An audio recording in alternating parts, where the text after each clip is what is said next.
changu ni kama kiwanda cha uzalishaji. Okay. Kinywa changu mimi ni kama kiwanda cha uzalishaji. Kiwanda ni kiwanda tu. Na kinaweza kikazalisha bidhaa yoyote. Ndio. Kinywa changu mimi kinaweza kikazalisha Bidhaa yoyote, ni kama kiwanda cha uzalishaji. Sasa inategemeana na hiyo bidhaa inayotoka kwenye kile kiwanda. Ni bidhaa nzuri ama bidhaa mbaya.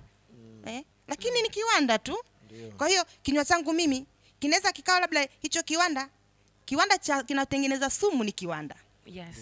Kiwanda kinachotengeneza vyakula watu tule tuishi ni kiwanda. Pia. Kwa hiyo inategemeana na bidhaa inayotoka kwenye kile kiwanda. Kwa hiyo hata kinywa changu, vinywa vyetu sisi ni kiwanda. Unaweza ukazalisha bidhaa nzuri za kuwafaa watu ama ukazalisha bidhaa mbaya za kuwaumiza watu. Kuna wengine tunaona vinywa vyao wanavitumia kuleta mashambulizi na maumivu kwa wenzao. Huyu mtu namfananisha kwamba huyu kinywa chake ni kiwanda kinachozalisha sumu. Maana kadri anavyozidi kusema maneno, yale maneno ni kuwajeruhi watu. Yale maneno ni kuwaumiza watu, lakini watu wanaenda mbali, yale maneno wakati mwingine wanajitamkia wao wenyewe. Mimi ni wa hivi hivi. Mimi sitafika sehemu. Unazidi kuzalisha sumu yenye kukuumiza wewe mwenyewe, unajimaliza wewe mwenyewe. Unashindwa kutumia vizuri. Kuna watu wengine unasikia wanakuambia kwamba sisi ukoo wetu ni maskini tu bwana. Hata tufanyaje?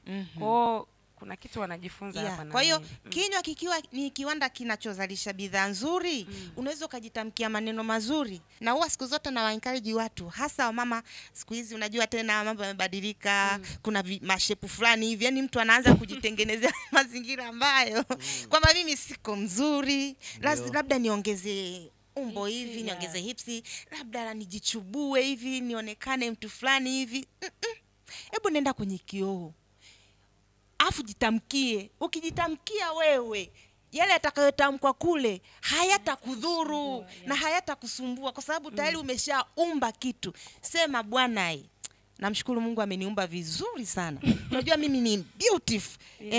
Alafu mimi ni mtu fulani hivi amazing, ni mtu fulani hivi jasiri, ni imara. Mimi ninamiliki utajiri hata kama sina. Mimi ni tajiri ajaye. Yaani unaanza kujitamkia hata mbele ya kioo chako.